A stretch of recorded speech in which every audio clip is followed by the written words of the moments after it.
Okay.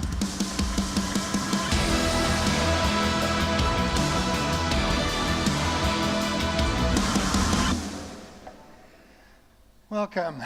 Well, many of you may not be familiar with the SNIA, the Storage Network Industry Association, but we have 185 leading organizations as part of our industry association. 2,000 people doing various tasks on various projects, and around the world we have, according to 50,000 people on part of our mailing list and so forth. Now, what is hyperscalers? You guys know what hyperscalers are, right? Big players in the market. There's at least 4 in the United States, another 3 in China, let's say. Tough to name any hyperscalers in Europe, however. But underneath the covers of those hyperscalers, they're buying stuff from the industry. My company and several companies in the industry association as well. And 2 years ago, they were estimating about half the bytes shipped of devices, solid state, hard drive, everything, are going into these data centers that these guys are building. Now, they have incredible buying power because of that. They're buying drives and shipping containers, right, to build new data centers around the world. And this kind of buying power makes it so that they can go to the vendor directly and ask for a feature and actually make an NDA with that vendor so they won't tell other hyperscalers what they're doing. But eventually this all kind of morphs into a common feature that we end up shipping to all the hyperscalers anyway, even though it's slightly different because of the way they ask for it. We would like to take those features then and bring them into a standards organization, standardize them, and make one drive for all those customers. And that benefits the secondary tier as well, because now you can buy a drive that has the standard features the hyperscalers put in place. Now, as a tier 2 kind of company, you don't have necessarily the same number of programmers these hyperscalers have to write your own software for these new features. We want to push these standards into the software-defined storage vendors so you have somebody to come and optimize the use of those features. Back in 2016, Eric Brewer, who was the VP of Infrastructure at Google, brought in a bunch of ideas into the industry about how he'd like to see hard drives in particular evolve. And these things are now starting to happen, right? You go out there on the show floor, you'll actually see a couple vendors now talking about multi-actuator hard drives, where you have multi-heads being able to read different parts of the drive at the same time. That's something that Eric brought in as part of this FAST paper. They also have worked together with other hyperscalers and the drive manufacturers to bring in new features such as fast fail. In other words, if you're going to take a long time to recover my data, just tell me it's going to take a long time, fail the operation. I have another copy that's probably faster to get than having you do a bunch of recovery on that data. But the biggest problem they have is called the long tail of latency. And this is where most of the time they get really good performance. SSDs in particular are really good at returning quick data. But every once in a while, the SSD has to do some background tasks, cleaning up the garbage collection, rewriting places to improve wear and so forth. And this is a really big problem. Why? Because this long period of time when they're expecting a very short amount of time ends up causing all sorts of problems all the way up the stack. So we're trying to get it so that this higher layer software can make it better with a more consistency in the actual reading of the data. So one of the things we talked about is a per IO tag to indicate that data is part of a stripe, and in this particular read, fail fast, right? There's also places where that data might live other than the drive that you're trying to get to. So keep track of those, map them, let the hyperscaler software know what's going on. Another concept is streams. This was introduced a couple years ago in all the standard interfaces, and this is to reduce write amplification. Write amplification really wears out SSD because it's having to write several places for one block of data, because either that one area of the media is wearing out, or he's deleted 80% of it and you got the remaining 20% there using up a whole race block when it could be consolidated, and that's garbage collection. And then these background operations that really throw a wrench into your predictable latency. We've now added a way to do this sort of predictable latency in NVMe, for example, in a concept called IO determinism. So another thing IO determinism does is it reduces the working set of an SSD down to a smaller chunk of an SSD. What happens when these SSDs get bigger and bigger and bigger is then I have to throw more and more processes at them in order to take advantage of that increased space. But the controller can only do so much. So one of the things we introduced in NVMe was something called Nvm Sets. And Nvm Sets allow you to break a big drive up into smaller drive, do streaming writes to it to save on your write amplification, do the predictable latency to hold off the background operations, and now you're getting consistent reads out of that subset of an SSD. And you point one process at each of these NVM sets, and now you can efficiently use all that capacity that's sitting behind the controller. So advanced background operations are also in SAS and SATA, as well as the NVMe I talked about. There's also a concept out there called open channel SSDs. Perhaps you've heard of this. It's been around for a couple of years now. And some of the features from open channel SSDs are now making their way into the NVMe standard. One of the ways we're doing it is something called TP4052, which is an NVM set endurance group management.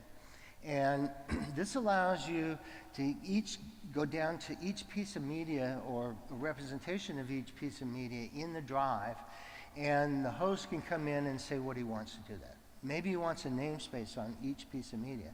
This is along the lines of an open channel. The other project we were working on is TP4053, which is zoned namespaces.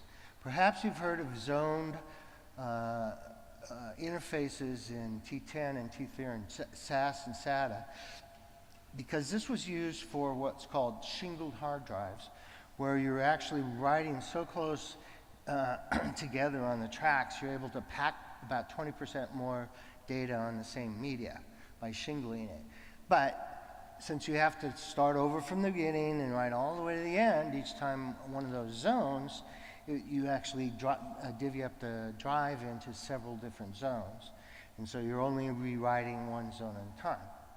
What we're doing in the SSD standard called NVMe is we're making it so you can append to a zone. So you give it the starting address of the zone, you give it 512 bytes, it comes back and tells you where the LBA, where those 512 bytes are written. You don't have to tell it where to write to. It writes to the end of the zone each time. And this really saves on write amplification as well. Fast fail and rebuild assist are existing stuff in SAS and SATA. Those can be used anytime. We haven't done anything like this in NVMe that I know. We've also got more requirements coming in from these hyperscalers every day. And they usually come in as part of a confidential request for bids. And when you actually do develop a relationship with hyperscalers, they get you under NDA So if you're working with Google, you can't tell what Google's asking to Amazon or Facebook, and vice versa. And when these requirements come in a very specific manner, we actually will go and create the interface specifically for Google. Because there's a lot of money, right? That's a buying power they have. But eventually we like to end up in having it be a standard. A lot of times they won't actually participate directly in the standards organization. We have to, as drive manufacturers, sort of proxy for them, proxy those requirements into a new interface change for that standard. And so IO determinism is one of those things where we took the requirements from the hyperscalers and brought them into the organization. They actually came to the NVMe board of directors, all three of them, Google, Facebook, and Microsoft. Amazon was in there for a while, but they were early dropout. And they all got the organization together to create these new features. There is a part of the supply chain that's mostly invisible. They're called Odms. As drive manufacturers, we have many years shipped into OEMs, which are like Dell and HP and NetApp. And now we're also working with these ODMs that take the hyperscaler requirements. A lot of times they're building hardware that was open source through maybe OCP. They're stuffing standardized drives into that and shipping it to the new data center the hyperscalers are bringing. So this is also moving down into the tier 2 clouds. And I have a friend at Citibank who is in charge of their infrastructure, and they are still building data centers. Why? They have regulations from over 200 different regulations from various countries around the world. And there are no hyperscalers that will satisfy all those government regulations. So they have to build their own cloud. They build their own internal cloud storage, and then they sell it to their own IT department, right? So their bank has tens of thousands of nodes, around 200 petabytes a day. This was actually 2 years ago, and half an exabyte of inactive data. Their overall data footprint is growing at 40% annually. This is the kind of growth the hyperscalers are seeing as well, right? They process tens of trillions of transactions daily. And if you can't get your banking done, you might go to a competitor and they lose a lot of business. So they have uptime requirements that are even stronger than some of the hyperscalers. They're big enough, again, that customers will custom build for them to some extent, like the ODMs will. But they also want no single source for any new technology they have. So they're looking at OCP, they're looking at NVMe, they're looking at the standards groups as well.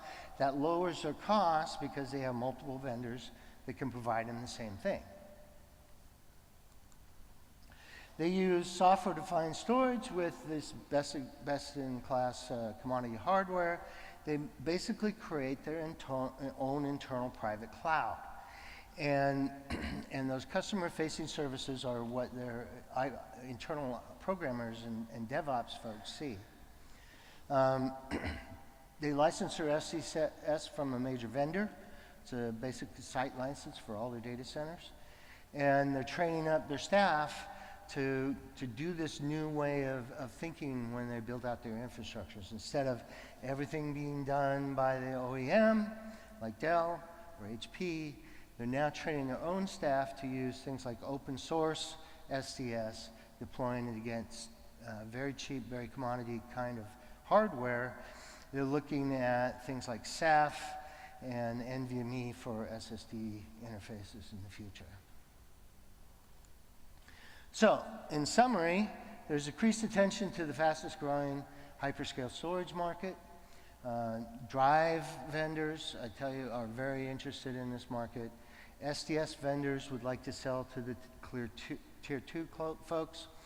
The current fractured approach of new features and RFPs and procurement by design is not working, so we are being successful. Over the last 2 years, we've been able to put a lot of features in NVMe and some of these other interfaces that will meet their needs, for example, going forward, and not have to do something custom for each one of those. We have been able to bring these hyperscalers into the standards organizations, proxy for them in some cases, and the SNIA is where we're trying to get folks to come together and actually agree on some of these things and which interfaces need to go. So, learn more about SNIA at SNIA.org, at SNIA on Twitter, LinkedIn, and SNIA video on YouTube.